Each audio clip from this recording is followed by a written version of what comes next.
Hello friends, എല്ലാ കൂട്ടുകാർക്കും പുതിയൊരു വീഡിയോയിലേക്ക് സ്വാഗതം. നമ്മൾ കഴിഞ്ഞ ക്ലാസ്സിൽ ഡിസ്കസ് ചെയ്തത് ക്ലാസ് 9ലെ 7th ചാപ്റ്ററാണ്. അത് കോശവിഭജനം എന്ന ഒരു ചാപ്റ്ററായിരുന്നു. കോശവിഭജനം വളർച്ചയ്ക്കും പ്രത്യുൽപാദനത്തിനും. അപ്പോൾ അതിൻ്റെ ഒരു പോർഷൻ നമ്മൾ കംപ്ലീറ്റ് ചെയ്തു. ഇനി അടുത്ത പോർഷനിലേക്കാണ് നമ്മൾ പോകുന്നത്. വളർച്ചയുടെ വിവിധ ഘട്ടങ്ങൾ. ഇനി നമുക്ക് വീഡിയോയിലേക്ക് പോകാം.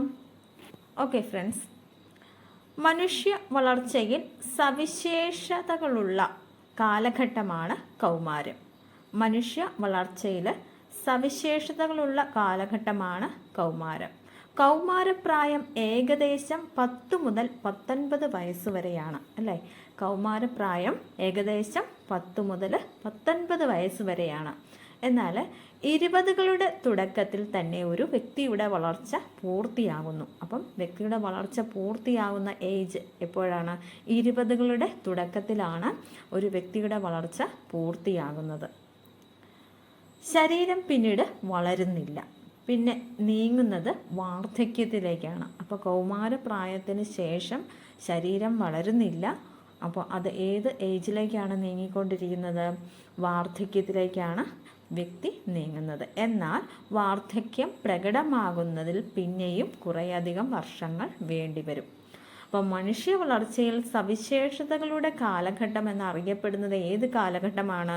കൗമാരം. കൗമാരപ്രായം ഏകദേശം 10 മുതൽ 19 വയസ്സ് വരെയാണ് കൗമാരപ്രായം. 20കളുടെ തുടക്കത്തിൽ തന്നെ ഒരു വ്യക്തിയുടെ വളർച്ച പൂർത്തിയാകുന്നു. ശരീരം പിന്നീട് വളരുന്നില്ല, പിന്നീട് നീങ്ങുന്നത് വാർദ്ധക്യത്തിലേക്കാണ്. എന്നാൽ വാർദ്ധക്യം പ്രകടമാകുന്നതിന് പിന്നെയും കുറേയധികം വർഷങ്ങൾ വേണ്ടിവരും. ഇനി നമുക്ക് വാർദ്ധക്യത്തിൻ്റെ സവിശേഷതകൾ എന്തെല്ലാമാണെന്ന് നോക്കാം. എന്താണ് വാർദ്ധക്യത്തിൻ്റെ സവിശേഷതകൾ? വാർദ്ധക്യം എന്ന അവസ്ഥയിൽ മറ്റു ഘട്ടങ്ങളിൽ നിന്നും തികച്ചും വ്യത്യസ്തമായ മാറ്റങ്ങൾ സംഭവിക്കുന്നു. വാർദ്ധക്യകാലത്തെ ശാരീരിക പ്രത്യേകതകൾ എന്തെല്ലാമാണെന്ന് നോക്കാം. 1. കോശവിഭജന നിരക്ക് കുറയുന്നു. കോശവിഭജന നിരക്ക് കുറയുന്നു. അപ്പോൾ ഒരു കോശത്തിൽ അതിൻ്റെ ആക്ടിവിറ്റീസൊക്കെ നല്ല രീതിയിൽ നടക്കണമെങ്കിൽ ഓക്സിജൻ്റെ അല്ലെങ്കിൽ ആ കോശത്തിൽ എനർജറ്റിക് ആയിട്ടുള്ള പ്രവർത്തനങ്ങളൊക്കെ നടക്കണമെങ്കിൽ ഓക്സിജൻ്റെയൊക്കെ അവൈലബിലിറ്റി വേണം, അല്ലേ? അപ്പം കോശത്തിലേക്കുള്ള ഓക്സിജൻ്റെ ലഭ്യത കുറയുന്നു. കോശത്തിലേക്കുള്ള ഓക്സിജൻ്റെ ലഭ്യത കുറയുന്നു. അങ്ങനെ കോശത്തിലേക്കുള്ള ഓക്സിജൻ്റെ ലഭ്യത കുറയുകയാണെങ്കിൽ ഊർജത്തിൻ്റെ ഉൽപ്പാദനം കുറയുകയല്ലേ? അതെ, ഊർജത്തിൻ്റെ ഉൽപ്പാദനവും കുറയുന്നു. കോശങ്ങൾ കൂടുതലായി നശിക്കുന്നു. അപ്പം അവയ്ക്ക് ഓക്സിജനും ലഭിക്കുന്നില്ല, ഊർജ ഉൽപ്പാദനം നടക്കുന്നില്ല. അങ്ങനെയാണെങ്കിൽ ഈ കോശങ്ങൾക്ക് എന്ത് സംഭവിക്കുന്നു? അവ കൂടുതലായിട്ട് നശിക്കുന്നു. കോശങ്ങൾ കൂടുതലായിട്ട് നശിക്കുന്നു. അങ്ങനെ കോശങ്ങൾ കൂടുതലായി നശിച്ചു പോയാൽ പിന്നെന്താണ് സംഭവിക്കുക? പേശികൾ ശുഷ്കിക്കുന്നു. എന്താണ്? പേശികൾ ശുഷ്കിക്കുന്നു. അപ്പോൾ ആദ്യം എന്താണ്? കോശവിഭജന നിരക്ക് കുറയുന്നു, കോശത്തിലേക്കുള്ള ഓക്സിജന്റെ ലഭ്യത കുറയുന്നു, ഊർജ ഉൽപാദനം കുറയുന്നു, കോശങ്ങൾ കൂടുതലായി നശിക്കുന്നു, പേശികൾ ശുഷ്കിക്കുന്നു. ലാസ്റ്റായിട്ട് നമുക്ക് ഓർത്തിരിക്കാൻ പറ്റുന്ന ഒരു കാര്യം എന്താണ്? പ്രായമായി കഴിഞ്ഞാൽ ചിലർക്ക് കേൾക്കാൻ ബുദ്ധിമുട്ടുണ്ടാകും, കണ്ണ് കാണുന്നതിൽ ബുദ്ധിമുട്ടുണ്ടാകും, ഇല്ലേ? അപ്പം ഇന്ദ്രിയങ്ങളുടെ കാര്യക്ഷമതയെ ഇത് ബാധിക്കുന്നു. അതായത് ഇന്ദ്രിയങ്ങളുടെ കാര്യക്ഷമതയും കുറയുന്നു. ഇന്ദ്രിയങ്ങളുടെ കാര്യക്ഷമത കുറയുന്നു. അപ്പോൾ എന്തെല്ലാമാണ് വാർദ്ധക്യത്തിൻ്റെ സവിശേഷതകൾ? കോശവിഭജന നിരക്ക് കുറയുന്നു, കോശത്തിലേക്കുള്ള ഓക്സിജന്റെ ലഭ്യത കുറയുന്നു, കോശങ്ങൾ കൂടുതലായി നശിക്കുന്നു, പേശികൾ ശുഷ്കിക്കുന്നു, ഊർജ ഉൽപാദനം കുറയുന്നു, ഇന്ദ്രിയങ്ങളുടെ കാര്യക്ഷമത കുറയുന്നു. മനുഷ്യജീവിതത്തിൽ വ്യത്യസ്ത കാലഘട്ടങ്ങൾ ഉണ്ടെന്ന് മനസ്സിലായല്ലോ. സാമൂഹികവും സാംസ്കാരികവുമായ സവിശേഷതകൾ കൂടിച്ചേർന്നതാണ് മാനവരാശിയുടെ വളർച്ച. എന്നാൽ ഇതര ജീവികളെ സംബന്ധിച്ചിടത്തോളം വളർച്ചയിൽ ജീവശാസ്ത്രപരമായ പ്രത്യേകതകൾ മാത്രമാണ് ഉൾച്ചേർന്നിരിക്കുന്നത്. അതിൽ തന്നെ സസ്യവളർച്ചയും ജന്തു വളർച്ചയും സമാനമല്ല. അപ്പോൾ ഈ ഒരു ഭാഗം പറയുന്നത് എന്താണ്? മനുഷ്യ ജീവിതത്തിൽ വ്യത്യസ്ത കാലഘട്ടങ്ങളുണ്ടെന്നും സാമൂഹികവും സാംസ്കാരികവുമായ സവിശേഷതകൾ കൂടിച്ചേർന്നതാണ് മാനവരാശിയുടെ വളർച്ച എന്നുമാണ്. എന്നാൽ ഇതര ജീവികളെ സംബന്ധിച്ചിടത്തോളം വളർച്ചയിൽ ജീവശാസ്ത്രപരമായ പ്രത്യേകതകൾ മാത്രമാണ് ഉൾച്ചേർന്നിരിക്കുന്നത്. അതിൽ തന്നെ സസ്യ വളർച്ചയും ജന്തു വളർച്ചയും സമാനമല്ല എന്നുകൂടെ കൂട്ടിച്ചേർക്കുന്നു.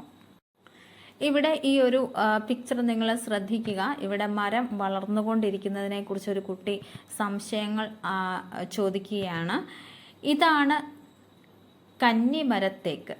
ഇതിന് 465 വർഷത്തോളം പഴക്കമുണ്ട്. ഇപ്പോൾ വളർന്നുകൊണ്ടേയിരിക്കുന്നു എന്ന് കുട്ടിയോട് പറയുകയാണ്. മനുഷ്യൻ ഇങ്ങനെ വളർന്നുകൊണ്ടിരിക്കുന്നില്ലല്ലോ എന്നാണ് കുട്ടിയുടെ സംശയം.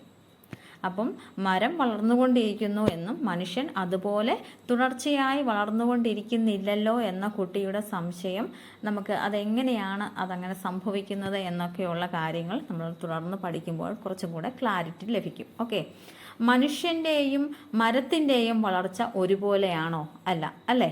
സസ്യങ്ങളുടെ വളർച്ചയും ജന്തുക്കളിലെ വളർച്ചയും തമ്മിൽ വ്യത്യാസങ്ങൾ ഉണ്ട്, അല്ലേ? അതെങ്ങനെയൊക്കെയാണ് നമുക്ക് നോക്കാം.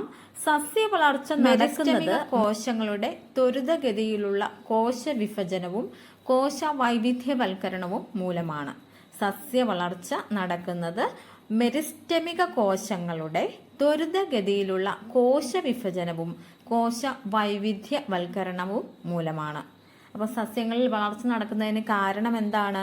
മെരിസ്റ്റമിക കോശങ്ങളുടെ ത്വരിതഗതിയിലുള്ള കോശ വിഭജനവും കോശ വൈവിധ്യവൽക്കരണവും മൂലമാണ് സസ്യങ്ങളിൽ വളർച്ച നടക്കുന്നത്.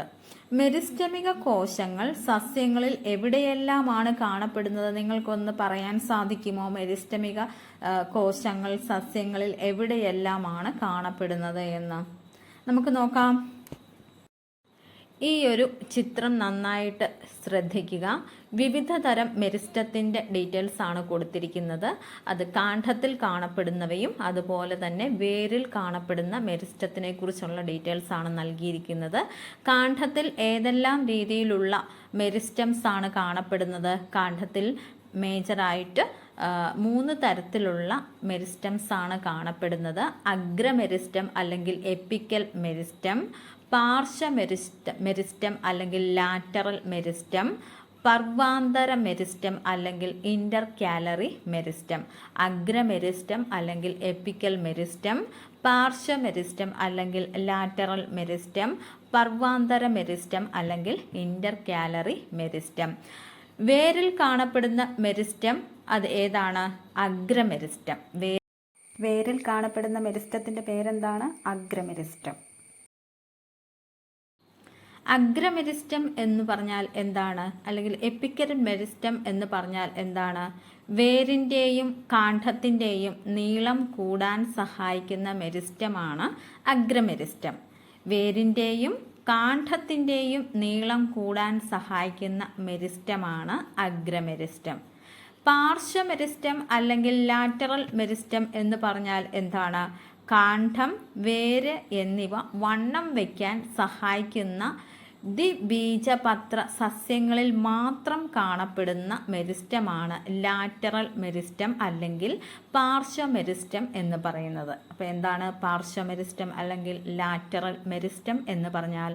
കാണ്ഡം, വേര് എന്നിവ വണ്ണം വയ്ക്കാൻ സഹായിക്കുന്ന ദ്വിബീജപത്ര സസ്യങ്ങളിൽ മാത്രം കാണപ്പെടുന്ന മെരിസ്റ്റമാണ് പാർശ്വമെരിസ്റ്റം അല്ലെങ്കിൽ ലാറ്ററൽ മെരിസ്റ്റം എന്ന് പറയുന്നത്. അടുത്തത് പർവാന്തര മെരിസ്റ്റം. പർവാന്തര മെരിസ്റ്റം അല്ലെങ്കിൽ ഇന്റർകാലറി മെരിസ്റ്റം.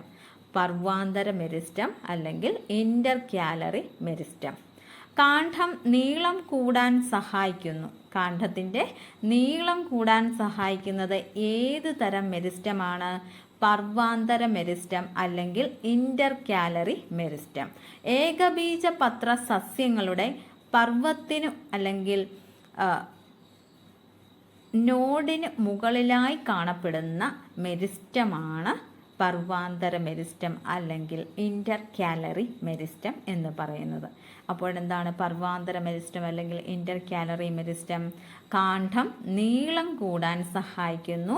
ഏകബീജപത്ര സസ്യങ്ങളുടെ പർവ്വത്തിന് അല്ലെങ്കിൽ നോഡിന് മുകളിൽ കാണപ്പെടുന്ന മെരിസ്റ്റമാണ് പർവാന്തര മെരിസ്റ്റം അല്ലെങ്കിൽ ഇൻ്റർ കാലറി മെരിസ്റ്റം എന്ന് പറയുന്നത്. അപ്പം കാണ്ഡത്തിൽ കാണപ്പെടുന്ന മെരിസ്റ്റംസ് ഏതെല്ലാമാണ്? അഗ്രമെരിസ്റ്റം, എപ്പിക്കൽ മെരിസ്റ്റം, പാർശ്വ മെരിസ്റ്റം, ലാറ്ററൽ മെരിസ്റ്റം, പർവാന്തര മെരിസ്റ്റം, ഇൻ്റർ കാലറി മെരിസ്റ്റം. വേരിൻ്റെ അഗ്രത്തിൽ കാണപ്പെടുന്ന മെരിസ്റ്റമാണ് അഗ്രമെരിസ്റ്റം. അതുപോലെ തന്നെ കാണ്ഡത്തിൻ്റെയും അഗ്രത്തിൽ അഗ്രമെരിസ്റ്റം കാണപ്പെടുന്നുണ്ട്. കൂടാതെ പാർശ്വമെരിസ്റ്റം കാണ്ഡത്തിന് വണ്ണം വയ്ക്കുന്നതിനും അതുപോലെ വേരിന് വണ്ണം വയ്ക്കുന്നതിനും സഹായിക്കുന്നു. പാർശ്വമെരിസ്റ്റം കാണപ്പെടുന്നത് ഏത് തരം സസ്യങ്ങളിലാണ്? ദ്വിബീജപത്ര സസ്യങ്ങളിലാണ് പാർശ്വമെരിസ്റ്റം കാണപ്പെടുന്നത്. പർവാന്തര മെരിസ്റ്റം കാണപ്പെടുന്നത് ഏത് തരം സസ്യങ്ങളിലാണ്? ഏകബീജപത്ര സസ്യങ്ങളിലാണ് പർവാന്തര മെരിസ്റ്റം അല്ലെങ്കിൽ ഇൻ്റർ കാലറി മെരിസ്റ്റം കാണപ്പെടുന്നത്. സസ്യങ്ങളിൽ കാണപ്പെടുന്നത് പോലെ ജന്തുക്കളിൽ പ്രത്യേകം വളർച്ചാ കേന്ദ്രങ്ങൾ ഇല്ല. സസ്യങ്ങളിൽ കാണപ്പെടുന്നത് പോലെ ജന്തുക്കളിൽ പ്രത്യേക വളർച്ചാ കേന്ദ്രങ്ങൾ ഇല്ല. ജന്തുക്കളിൽ വളർച്ചാഘട്ടത്തിൽ ശരീരത്തിൻ്റെ എല്ലാ ഭാഗങ്ങളിലും വളർച്ച നടക്കുന്നു. ജന്തുക്കളിൽ വളർച്ചാഘട്ടത്തിൽ ശരീരത്തിൻ്റെ എല്ലാ ഭാഗങ്ങളിലും വളർച്ച നടക്കുന്നു. സസ്യങ്ങളിൽ നിന്നും ജന്തുക്കളിൽ നിന്നും വ്യത്യസ്തമായ രീതിയിൽ വളരുന്ന ജീവികളുണ്ടോ? നമുക്ക് നോക്കാം. വളർച്ച ഏകകോശ ജീവികളിൽ. വളർച്ച ഏകകോശ ജീവികളിൽ എങ്ങനെയാണ് നടക്കുന്നതെന്ന് നമുക്ക് നോക്കാം. ഏകകോശ ജീവികളുടെ ബഹുകോശ ജീവികളുടെയും വളർച്ച ഒരുപോലെയാണോ? ഏകകോശ ജീവികളിൽ കോശവിഭജനം വളർച്ചയിലേക്കാണോ പ്രത്യുൽപാദനത്തിലേക്കാണോ നയിക്കുന്നത്? അമീബയുടെ വിഭജനത്തിൻ്റെ ചിത്രീകരണം നമുക്കൊന്ന് നോക്കാം. ഇവിടുത്തെ ചിത്രത്തിൽ കാണുന്ന അമീബയുടെ വിഭജനം ഏത് രീതിയിലാണ് എന്നൊന്ന് ശ്രദ്ധിക്കുക. ഒരു മാതൃകോശം വളർച്ച പ്രാപിച്ചതിന് ശേഷം അതിൻ്റെ ന്യൂക്ലിയസ് ആദ്യം ഡിവൈഡ് ചെയ്യുകയും വിഭജിക്കുകയും പിന്നീട് അതിൻ്റെ കോശദ്രവ്യം വിഭജിക്കുകയും ചെയ്ത് 2 പുത്രികാ കോശങ്ങളായി മാറുന്നു. ഇത് ഏത് തരം വിഭജനമാണ്? ക്രമഭംഗമാണ്, ദ്വിവിഭജനമാണ്. അമീബയിൽ നടക്കുന്നത് ദ്വിവിഭജനമാണ്, ക്രമഭംഗമാണ്. അപ്പോൾ ഏകകോശ ജീവിയായ അമീബയിൽ നടക്കുന്നത് ഏത് തരം വിഭജനമാണ്? ദ്വിവിഭജനമാണ്, ക്രമഭംഗമാണ് ഇവിടെ നടക്കുന്നത്. ഏകകോശ ജീവിയിൽ ക്രമഭംഗം പ്രത്യുൽപാദനത്തിന് കാരണമാകുന്നുണ്ട് അല്ലേ? അമീബ മാതൃകോശം വിഭജിച്ച് 2 പുത്രികാ കോശങ്ങളായി മാറുന്നുണ്ട്. അപ്പോൾ ഈ യൂണിസെല്ലുലാർ ഏകകോശ ജീവികളിൽ ക്രമഭംഗം എന്തിന് കാരണമാകുന്നു എന്നാണ് പറയുന്നത്? പ്രത്യുൽപാദനത്തിന് കാരണമാകുന്നു എന്നാണ് പറയുന്നത്. അപ്പോൾ ഏകകോശ ജീവികളിൽ ക്രമഭംഗം പ്രത്യുൽപാദനത്തിലേക്കാണ് നയിക്കുന്നത് എന്ന് മനസ്സിലായല്ലോ. എന്നാൽ ലൈംഗിക പ്രത്യുൽപാദനം നടത്തുന്ന ജീവികളിൽ ഇത് എത്രത്തോളം ബാധകമാണ്? ക്രമഭംഗം മാത്രമാണോ ശരീരത്തിൽ സംഭവിക്കുന്നത്? കുറേ ചോദ്യങ്ങളെല്ലാം ചോദിച്ചിരിക്കുകയാണ്. ഇവിടെ ഒരു കുട്ടിയുടെ സംശയമാണ്, മനുഷ്യൻ്റെ കോശങ്ങളിൽ 46 ക്രോമോസോമുകളാണല്ലോ എങ്കിൽ പുംബീജവും അണ്ഡവും സംയോജിച്ചുണ്ടാകുന്ന സിക്താണ്ഡത്തിൽ 92 ക്രോമോസോമുകൾ ഉണ്ടാകേണ്ടതല്ലേ? അല്ലേ? അങ്ങനെയാണോ? മനുഷ്യൻ്റെ കോശങ്ങളിൽ 46 ക്രോമോസോമുകളാണ് എങ്കിൽ പുംബീജവും അണ്ഡവും സംയോജിച്ചുണ്ടാകുന്ന സിക്താണ്ഡത്തിൽ 92 ക്രോമോസോമുകൾ ഉണ്ടാവേണ്ടതല്ലേ? അപ്പം അങ്ങനെയാണോ എന്ന് നമുക്ക് അടുത്ത പോർഷൻസ് ഡീറ്റെയിൽ ആയിട്ട് പറയുമ്പോൾ നിങ്ങൾക്ക് ഉത്തരം പറയാനായിട്ട് സ്ത്രീയിൽ മാതൃകോശത്തിൽ കാണപ്പെടുന്ന ക്രോമോസോമുകളുടെ എണ്ണം എത്രയാണ്? 46 ആണ്. അതുപോലെ പുരുഷനിലും 46 ക്രോമോസോമുകളാണ് മാതൃകോശത്തിൽ കാണപ്പെടുന്നത്.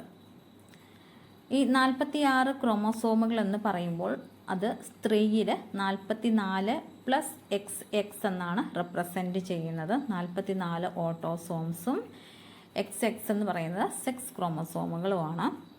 പുരുഷന്മാരിൽ 44 പ്ലസ് എക്സ് വൈ എന്നാണ് കാണിക്കുന്നത്. 44 ഓട്ടോസോംസും എക്സ് വൈ എന്ന് പറയുന്നത് പുരുഷന്മാരിലെ സെക്സ് ക്രോമസോമുമാണ്.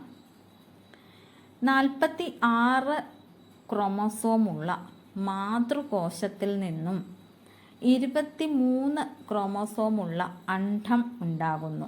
സ്ത്രീയിൽ 46 ക്രോമസോമുള്ള മാതൃകോശത്തിൽ നിന്നും 23 ക്രോമസോമുള്ള അണ്ഡം രൂപപ്പെടുന്നു. അത് 46 നിന്നും 23 പകുതിയായിട്ട് കുറഞ്ഞു. 46 നിന്നും 23 പകുതിയായിട്ട് ക്രോമോസോം നമ്പർ കുറഞ്ഞിരിക്കുകയാണ്.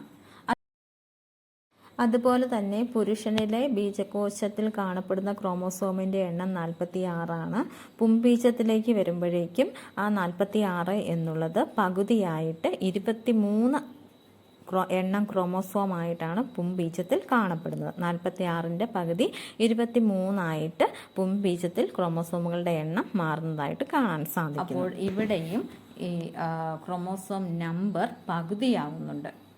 ക്രോമോസോം നമ്പർ പകുതിയാകുന്നു. ഇനി സ്ത്രീയിലെ 23 ക്രോമോസോമുള്ള അണ്ഡവും പുരുഷനിലെ 23 ക്രോമോസോമുള്ള പുംബീജവും കൂടിച്ചേർന്ന് സിക്താണ്ഡം അല്ലെങ്കിൽ സൈഗോട്ട് രൂപം കൊള്ളുന്നു. അപ്പോൾ 23 യോജിക്കുമ്പോൾ എത്ര ക്രോമോസോമുകളായി? സിക്താണ്ഡത്തിൽ 46 ക്രോമോസോമുകളായി. അപ്പം അണ്ഡത്തിൽ കാണുന്ന 23 ക്രോമോസോമും പുംബീജത്തിൽ കാണുന്ന 23 ക്രോമോസോമും യോജിക്കുമ്പോൾ സിക്താണ്ഡം രൂപപ്പെടുന്നു. അവിടെ 23 പ്ലസ് 23 എത്ര ക്രോമോസോമായി? സിക്താണ്ഡത്തിൽ 46 ക്രോമോസോം രൂപം കൊണ്ടു സിക്താണ്ഡത്തിൽ അല്ലെങ്കിൽ സൈഗോട്ടിൽ. അപ്പോൾ മാതാപിതാക്കളിൽ കാണപ്പെടുന്ന ക്രോമോസോം നമ്പർ തന്നെ 46 എന്നുള്ളത് സൈഗോട്ടിലേക്ക് വരുമ്പോൾ അല്ലെങ്കിൽ സിക്താണ്ഡത്തിലും ഈ 46 എന്ന് പറയുന്ന ക്രോമോസോം നമ്പർ കാണപ്പെടുന്നു. എങ്ങനെയാണെന്ന് മനസ്സിലായല്ലോ. അടുത്തായിട്ട് നമ്മൾ നോക്കാൻ പോകുന്നത് ഊനഭംഗം അല്ലെങ്കിൽ മിയോസിസ്. ഊനഭംഗം, മിയോസിസ്. ഇവിടെ ഒരു പിക്ചർ നൽകിയിട്ടുണ്ട്. പുരുഷനിലും സ്ത്രീയിലും നടക്കുന്ന ഊനഭംഗം എങ്ങനെയാണ് എന്നുള്ളതാണ് ചിത്രീകരിച്ചിരിക്കുന്നത്. ആദ്യം പുരുഷൻ്റെയാണ് നൽകിയിരിക്കുന്നത്. നമുക്കതൊന്ന് എക്സ്പ്ലെയിൻ ചെയ്ത് നോക്കാം. ആദ്യം നൽകിയിരിക്കുന്ന കോശം, അതിനെ നമ്മൾ പറയുന്ന പേരാണ് ബീജോൽപാദന കോശം. ബീജോൽപാദന കോശം. അപ്പോൾ ഈ കോശത്തിൽ നിന്നുമാണ് ബീജം ഉണ്ടാകുന്നത്. ബീജോൽപാദന കോശത്തിലെ ക്രോമസോമുകളുടെ നമ്പർ എത്രയാണെന്ന് നോക്കിയേ. 46 അല്ലേ? 46 എണ്ണം ക്രോമസോമുകളാണ് ബീജോൽപാദന കോശങ്ങളിൽ കാണപ്പെടുന്നത്. അപ്പോൾ സ്ത്രീയിലും അതുപോലെ തന്നെ ബീജോൽപാദന കോശത്തിൽ കാണപ്പെടുന്ന ക്രോമോസോമിൻ്റെ എണ്ണം എത്രയാണ്? 46. അപ്പം പുരുഷനിലും സ്ത്രീയിലും ബീജോൽപാദക കോശങ്ങളിൽ കാണപ്പെടുന്ന ക്രോമോസോമിൻ്റെ നമ്പർ എന്ന് പറയുന്നത് ഓരോന്നിലും 46 വീതമാണ്. ആദ്യം നമുക്ക് പുരുഷനിൽ നടക്കുന്ന ഊനഭംഗം വഴി എങ്ങനെയാണ് പുംബീജങ്ങൾ ഉണ്ടാകുന്നത് എന്ന് നോക്കാം. പുരുഷനിലെ ബീജോൽപാദക കോശത്തിൽ കാണപ്പെടുന്ന ക്രോമോസോമിൻ്റെ നമ്പർ 46 ആണ് എന്ന് നമ്മൾ പറഞ്ഞു. അതിന് ഊനഭംഗം 1 സംഭവിക്കുമ്പോൾ ഈ 46 എന്ന് പറയുന്നത് 23 കുറഞ്ഞു. അപ്പം ഈ ബീജോൽപാദക കോശം 2 വിഭജിക്കുമ്പോൾ 23 ക്രോമോസോമുകൾ അടങ്ങിയ കോശങ്ങളാണ് ഉണ്ടാകുന്നത്. അപ്പം അവിടെ നടക്കുന്നത് ഊനഭംഗം 1 ആണ്. ഊനഭംഗം 1 നടന്നു കഴിയുമ്പോഴേക്കും ബീജോൽപാദക കോശങ്ങളിലെ ക്രോമോസോമിൻ്റെ എണ്ണം പകുതിയാകുന്നു. ഓരോ കോശങ്ങളിലും 23 ക്രോമോസോമുകളാണ് കാണപ്പെടുന്നത്. അടുത്ത സ്റ്റേജ് എന്ന് പറയുന്നത് ഊനഭംഗം 2. ഊനഭംഗം 2 ആണ്. ഇങ്ങനെ ഉണ്ടായ 23 ക്രോമോസോം ഉള്ള കോശം വീണ്ടും 2 വിഭജിക്കുകയാണ്. ഉണ്ടായ 23 ക്രോമോസോമുള്ള കോശം വീണ്ടും രണ്ടായിട്ട് വിഭജിക്കുന്നു. അങ്ങനെ ഈ 2 കോശങ്ങളും വീണ്ടും രണ്ടായിട്ട് വിഭജിക്കുന്നത് ഊനഭംഗം 2 വഴിയാണ്. അങ്ങനെ 4 പുംബീജങ്ങൾ ഇവിടെ ഉണ്ടാകുന്നു. ഈ 4 പുംബീജങ്ങളും ഈ 23 ക്രോമോസോമുള്ള കോശങ്ങളിൽ നിന്നുമാണ് പുംബീജങ്ങൾ രൂപം കൊള്ളുന്നത്. അപ്പോൾ ഒന്നുകൂടെ പറയാം. ബീജോൽപാദക കോശങ്ങൾ, അതായത് പുരുഷനിൽ കാണുന്ന ബീജോൽപാദക കോശത്തിൽ കാണപ്പെടുന്ന ക്രോമോസോമിൻ്റെ എണ്ണം 46. ഊനഭംഗം വഴി അത് വിഭജിക്കുമ്പോൾ ക്രോമോസോമിൻ്റെ എണ്ണം പകുതിയായിട്ട് കുറയുകയും ഉണ്ടായ 2 കോശങ്ങളിൽ ഓരോന്നിലും 23 ക്രോമോസോമുകൾ വീതം കാണപ്പെടുകയും ചെയ്യുന്നു. ഇങ്ങനെ ഉണ്ടായ ഓരോ കോശങ്ങളും ഊനഭംഗം 2 എന്ന പ്രോസസ്സ് വഴി വീണ്ടും രണ്ടായിട്ട് പുതിയ കോശങ്ങൾ 2 കോശങ്ങൾ വീണ്ടും ഉണ്ടാകുകയും ഓരോ കോശത്തിൽ നിന്നും വീണ്ടും 2 കോശങ്ങൾ വീണ്ടും ഉണ്ടാകുകയും അങ്ങനെ ഉണ്ടായ കോശങ്ങളിൽ ക്രോമോസോമിൻ്റെ നമ്പർ 23 തന്നെ ആയിരിക്കും. ഓരോന്നിലും 23 തന്നെയായിരിക്കും. അപ്പോൾ 2 4 ആയി, 1 2 ആയി, 2 4 ആയി. 2 4 ആകുന്ന ആ ഒരു പ്രോസസ്സാണ് ഇവിടെ ഊനഭംഗം 2 എന്ന് പറയുന്ന സ്റ്റേജിൽ കാണിച്ചിരിക്കുന്നത്. അങ്ങനെ ഉണ്ടായിട്ടുള്ള ഓരോ കോശങ്ങളിൽ നിന്നുമാണ് പുംബീജങ്ങൾ രൂപം കൊണ്ടിരിക്കുന്നത്. 23 ക്രോമോസോമുകളുള്ള ഓരോ കോശത്തിൽ നിന്നും ഓരോ പുംബീജങ്ങൾ രൂപപ്പെട്ടിരിക്കുന്നു. അപ്പോൾ എല്ലാം തന്നെ എന്നല്ല, 4 പുംബീജങ്ങളും ആക്റ്റീവാണ്. 4 പുംബീജങ്ങളും ആക്റ്റീവാണ്. അങ്ങനെ പറയാൻ കാരണം സ്ത്രീയിലെ വെച്ച് കമ്പയർ ചെയ്ത് പറയുമ്പോൾ നമുക്ക് മനസ്സിലാകും. അടുത്തത് നമുക്ക് ഊനഭംഗം എങ്ങനെയാണ് സ്ത്രീയിൽ നടക്കുന്നത് എന്ന് നോക്കാം. ഇവിടെ സ്ത്രീയിലെ ബീജോൽപാദക കോശത്തിൽ കാണപ്പെടുന്ന ക്രോമോസോമിൻ്റെ എണ്ണം എത്രയാണ്? 46. ഇവിടെയും ഊനഭംഗം 1 നടക്കുമ്പോൾ 46 എന്നുള്ളത് 23 ക്രോമോസോമായിട്ട് പകുതിയായിട്ട് കുറയുകയാണ് ചെയ്യുന്നത്. 46 എന്നുള്ളത് 23 കുറയുന്നു ഊനഭംഗം 1 നടക്കുമ്പോൾ. ഇനി അതിലെ ഒരു കോശം ആക്റ്റീവും ഒരു കോശം ഇനാക്റ്റീവുമാണ്. അത് റെഡ് കളറിൽ കാണിച്ചിരിക്കുന്ന കണ്ടല്ലോ, പോളാർ ബോഡിയാണ്. ഈ രണ്ടാമത്തെ സ്റ്റേജിൽ ഊനഭംഗം 2 നടക്കുമ്പോൾ 23 ക്രോമോസോമുള്ള കോശം വീണ്ടും ഊനഭംഗം 2 വഴി വീണ്ടും രണ്ടായിട്ട് വിഭജിക്കപ്പെടുമ്പോൾ അവിടെ ക്രോമോസോമിൻ്റെ എണ്ണം ആദ്യമുണ്ടായിരുന്ന കോശത്തിലെ പോലെ, അതായത് 23 ക്രോമോസോമുള്ള കോശം വീണ്ടും രണ്ടായി വിഭജിക്കുന്നു. ഉണ്ടാകുന്ന കോശത്തിലെ ക്രോമോസോമിൻ്റെ എണ്ണം എന്ന് പറയുന്നത് ഓരോന്നിലും 23 എണ്ണമായിരിക്കും. അങ്ങനെ 23 ക്രോമോസോമുള്ള 2 കോശങ്ങൾ വീണ്ടും വിഭജിച്ച് അവിടെ 4 കോശങ്ങൾ രൂപപ്പെടുന്നു. ഇങ്ങനെ രൂപപ്പെട്ട ഓരോ കോശങ്ങളിലും 23 ക്രോമസോമുകൾ കാണപ്പെടുന്നു. അതിൽ 1 മാത്രമായിരിക്കും ആക്റ്റീവായിട്ട് ഉണ്ടാവുക. ബാക്കിയുള്ളവ പോളാർ ബോഡീസ് എന്നാണ് അറിയപ്പെടുന്നത്. അപ്പോൾ ഈ 4 എണ്ണത്തിൽ 1 മാത്രമാണ് ആക്റ്റീവായിട്ടുള്ള അണ്ഡമായിട്ട് മാറുന്നത്. ബാക്കിയുള്ള കോശങ്ങൾ പോളാർ ബോഡീസ് എന്നാണ് അറിയപ്പെടുന്നത്. പ്രത്യുൽപാദന ശേഷി ഇല്ലാത്ത ഇവ നശിച്ചു പോകുകയാണ് ചെയ്യുന്നത്. പോളാർ ബോഡീസ് എന്താണ്? അവയ്ക്ക് പ്രത്യുൽപാദന ശേഷിയില്ല, അതുകൊണ്ട് അവ നശിച്ചു പോകുന്നു. ഒരെണ്ണം മാത്രം അണ്ഡമായിട്ട് മാറുന്നു. അത് ആക്റ്റീവായിട്ടുള്ള കോശമായിരിക്കും. അപ്പം നമുക്ക് ഈ നമ്മുടെ പുസ്തകത്തിൽ നൽകിയിരിക്കുന്ന വിശദീകരണം ഒന്നുകൂടെ നന്നായിട്ട് നോക്കാം. ഊനഭംഗം മിയോസിസ്. ബീജകോശങ്ങൾ രൂപപ്പെടുന്ന കോശവിഭജന രീതിയാണ് ഊനഭംഗം. എന്താണ് ഊനഭംഗം? ബീജകോശങ്ങൾ രൂപപ്പെടുന്ന കോശവിഭജന രീതിയാണ് ഊനഭംഗം. ലൈംഗികാവയവങ്ങളിലെ ബീജോൽപാദക കോശങ്ങളിലാണ് ഊനഭംഗം നടക്കുന്നത്. എവിടെയാണ്? ലൈംഗിക അവയവങ്ങളിലെ ബീജോൽപാദക കോശങ്ങളിലാണ് ഊനഭംഗം നടക്കുന്നത്. 46 ക്രോമോസോമുകളുള്ള മനുഷ്യനിലെ ബീജോൽപാദക കോശം തുടർച്ചയായി 2 തവണ വിഭജിക്കുന്നു. അപ്പം മനുഷ്യനിലെ ബീജോൽപാദക കോശങ്ങളിലെ ക്രോമോസോമിൻ്റെ നമ്പർ എത്രയാണ്? 46 അവ തുടർച്ചയായി 2 തവണ വിഭജിക്കുന്നു. ഊനഭംഗത്തിലെ ഈ വിഭജനങ്ങൾ യഥാക്രമം ഏതൊക്കെയാണ്? നമ്മൾ പഠിച്ചതാണ് അല്ലേ? ഊനഭംഗം 1, ഊനഭംഗം 2. ഊനഭംഗം 1, ഊനഭംഗം 2. ഊനഭംഗം 1-ൽ ക്രോമോസോം സംഖ്യ പകുതിയാകുന്നു. തൽഫലമായി 23 ക്രോമോസോമുകൾ വീതമുള്ള 2 പുത്രികാ കോശങ്ങളുണ്ടാകുന്നു. ഊനഭംഗം 1-ൽ നടക്കുന്ന കാര്യം എന്താണ്? ക്രോമോസോം സംഖ്യ പകുതിയാകുന്നു. തൽഫലമായി 23 പുത്രികാ ക്രോമോസോമുകൾ വീതമുള്ള 2 പുത്രികാ കോശങ്ങളുണ്ടാകുന്നു. ഊനഭംഗം 2-ൽ ഓരോ പുത്രികാ കോശവും വീണ്ടും വിഭജിക്കുന്നു. ഊനഭംഗം 2-ൽ ക്രമഭംഗത്തിന് സമാനമാണ്. ഇതൊരു പ്രധാനപ്പെട്ട കാര്യമാണ്.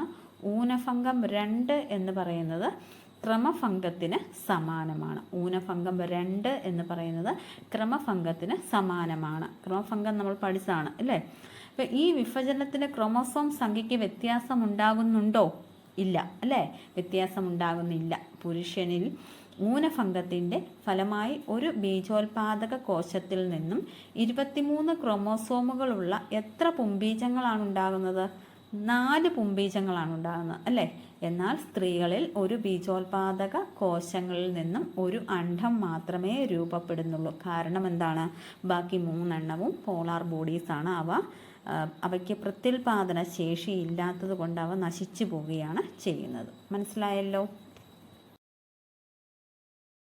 അടുത്തത്, പുംബീജവും അണ്ഡവും കൂടിച്ചേർന്നുണ്ടാകുന്ന സിക്താണ്ഡത്തിൽ ക്രോമോസോം സംഖ്യ 46 ആകുന്നത് എങ്ങനെയാണെന്ന് മനസ്സിലാക്കിയല്ലോ.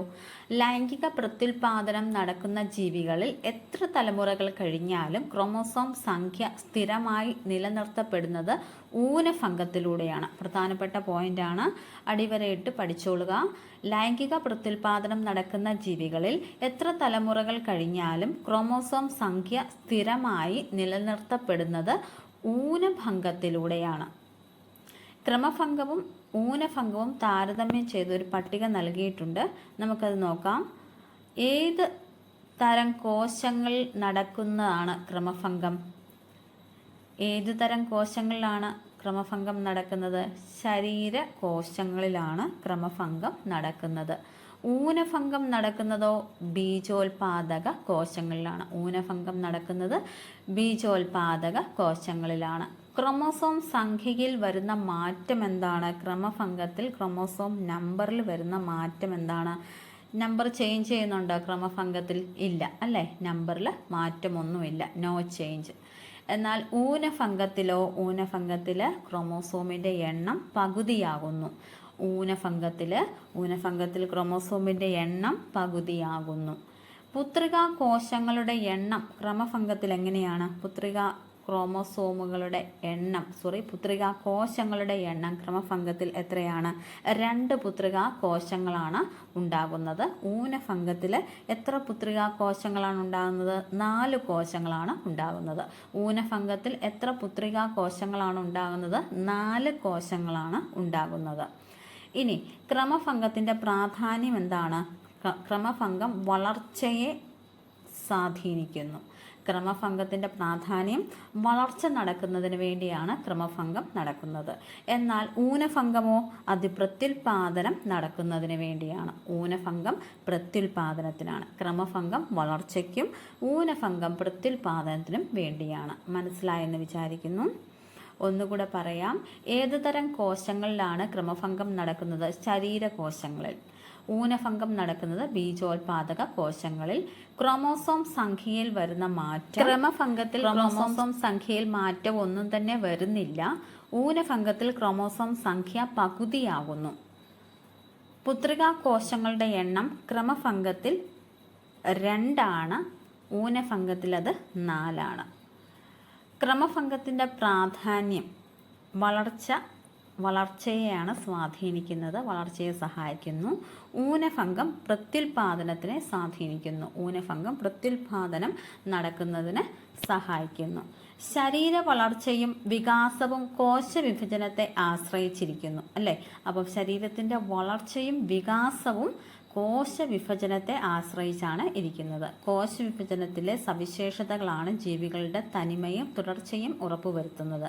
ശരീര വളർച്ച സന്തുലിതമായിരിക്കണം. കോശവിഭജനത്തിലെ സന്തുലിതാവസ്ഥ തകരാറിലാകുന്നത് ക്യാൻസർ പോലെയുള്ള രോഗങ്ങൾക്ക് കാരണമാകുന്നു. കഴിഞ്ഞ ക്ലാസ്സിൽ ലാസ്റ്റ് നമ്മൾ പറഞ്ഞാണ് അൺകൺട്രോൾഡ് സെൽ ഡിവിഷൻ, ഒരു നിയന്ത്രണമില്ലാത്ത രീതിയിലുള്ള കോശവിഭജനം ക്യാൻസറിലേക്ക് നയിക്കുമെന്ന് നമ്മൾ പറഞ്ഞതാണ്. കോശവിഭജനത്തിലെ സന്തുലനാവസ്ഥ തകരാറിലാകുന്ന ക്യാൻസർ പോലെയുള്ള രോഗങ്ങൾക്ക് കാരണമാകുന്നു.